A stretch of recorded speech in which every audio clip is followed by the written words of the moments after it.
다 주시고 저한테는 의사진행 발언 안 주셔서 제 말이 발언 시간에 하겠습니다. 오전에 저한테 하신 말씀인지는 모르겠으나 오늘 본회의장에서 특전사와 방첩사 중에 방첩사의 답변이 의원 간에 상당히 모의 연습을 하고 나온 것 같다.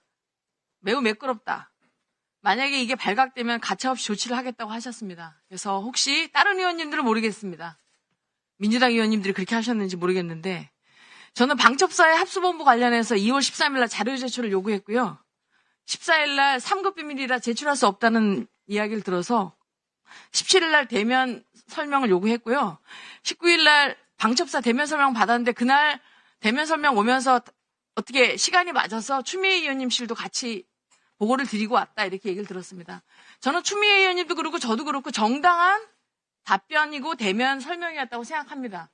근데 제가 질의한 내용이 만약에 매끄러운 것이 모의 연습한 것처럼 느껴지셨다면 저는 너무 상식적인 질문을 했기 때문이 아닐까 그런 생각을 하면서 질의하겠습니다. 일공수 여단장님 나오십시오.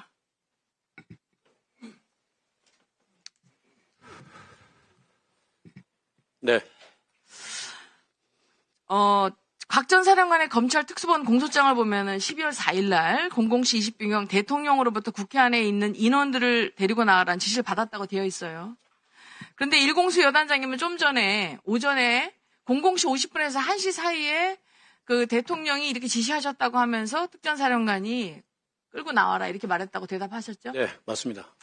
근데 실제 이거보다 그 전에 일공수 여단장은 곽 전 사령관으로부터 1계대되는 국회의사당으로 1계대되는 의원회관으로 보내서 건물 안에 있는 인원을 밖으로 퇴장시켜라는 지시를 받았죠? 최초에 받았습니다. 그 시점이 몇 시인가요? 비상계엄 선포 직전에 그죠? 포함폰을 받았습니다. 자, 곽 전 사령관은 실제 대통령한테 지시를 받았기 때문에 일공수 여단장한테 지시를 한 게 아니라 계엄 선포가 되기 전에 제가 확인한 거는 21시 40분경에 일공수 여단장한테 국회에 출동하라고 지시를 합니다. 그리고 00시 20분에 의원회관에 있는 인원을 내보내라고 한 것이죠. 자, 그리고 끌어내라는 지시와 관련해서 뭐 그동안 여러 번 나왔지만은 우리 앞에 계신 김병기 의원님 인터뷰에서도 왜 끌어내라고 지시를 받았냐, 정족수를 못 채우게 그러냐 했더니 의결 정족수를 채우지 못하도록 하는 것은 유추할 수 있지만 어떤 목적으로 그렇게 하라는지는 뭐 지시는 받지 않았다 이렇게 얘기합니다. 처음에는 의결 정족수 관련 사항은 없었다고 말을 하다가 2월 4일 날 국조특위에서는 대통령이 비아폰으로 전화해서 아직 의결 정족수가 채워지지 않았기 때문에 빨리 국회문을 부수고 들어가서 있는 인원들을 끄집어내라 지시했다고 진술을 바꿉니다. 두 번째, 12월 10일 날 국방위 전체회의에서는 특전사병력이 국회로 들어가는 중간에 전 국방부 장관으로부터 국회의사당 안에 있는 인원을 끄집어내랐다고 진술을 합니다. 1여단장 진술에 의하면 이미 계엄이 신포되고 난 직후에 의원을 끌어내렸다고 아까 말했는데 그 직전에도 이미 했어요. 특전사령관은. 근데 그거를 그 뒤에 숨어서 마치 본인이 대통령이 지시해서 어쩔 수 없이 그렇게 한 것처럼 얘기를 합니다. 세 번째, 같은 날인 12월 10일 모 매체와 인터뷰에서는 장관이 아닌 대통령으로부터 직접 전화를 받았다고 합니다. 그 다음에 1월 22일 1차 청문회에서는 대통령 지시사항을 전파하고 참모들과 논의하는 내용이 지통실 마이크를 통해 예하부대에 전파되었다고 했는데 차량에는 VTC 화상 시스템 연결되어 있지 않아서 스피커폰을 통해서 지시사항이 전파되었다는 말은 틀렸어요. 그건 맞지 않습니다. 그리고 1여단장은 곽 전 사령관으로부터 707 특임단이 지금 들어가지 못하니까 유리창을 깨서라도 들어가라. 안 되면 전기라도 끊으라는 지시를 비아폰으로 특전사령관한테 받았죠? 네, 받았습니다. 자, 1여단장 이와 같이 특전사령관의 지시사항을 지통실에 설치된 마이크를 통해 스피커폰으로 들은 게 아니고 곽 전 사령관은 처음에 그렇게 얘기했지만 비아폰으로 직접 지시를 받았죠? 네, 그 차량 화상회의가 나오는 그 스피커가 있는 차량은 6번에 없습니다. 6번에는 그렇죠? 없습니다. 예.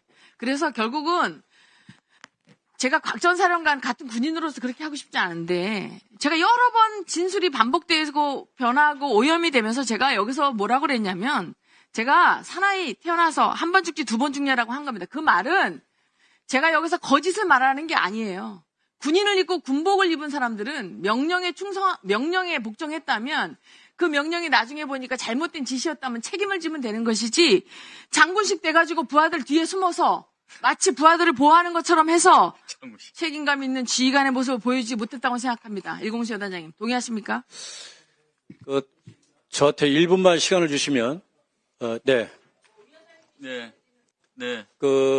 스피커로 들었다라고 이렇게 전 사령관님께서 말씀하셨는데, 제가 추측해 본 건데, 그 사건이 일어난 며칠 후에 사령관님 전화가 오셨습니다.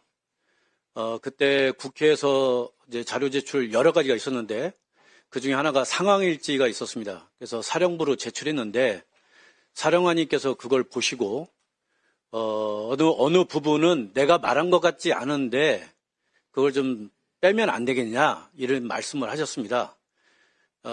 그래서 제가, 그거는 상황 장교들이 작성을 한 내용이기 때문에 제가 작성한 게 아니라 아마 적혀 있다면 그렇게 말씀하신 겁니다.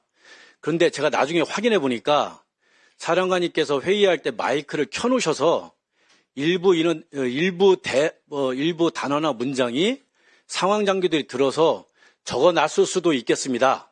그렇지만 그것도 사령관님이 말씀하셨기 때문에 이걸 지금 삭제하면 실무자들이 공문서 위조로 처벌받습니다. 그래서 안 됩니다. 이렇게 말씀하신 적이 있는데, 그래서 좀 이렇게 혼동을 하셔서 그런 발언을 하셨는지 아는가 이렇게 생각됩니다. 이상입니다.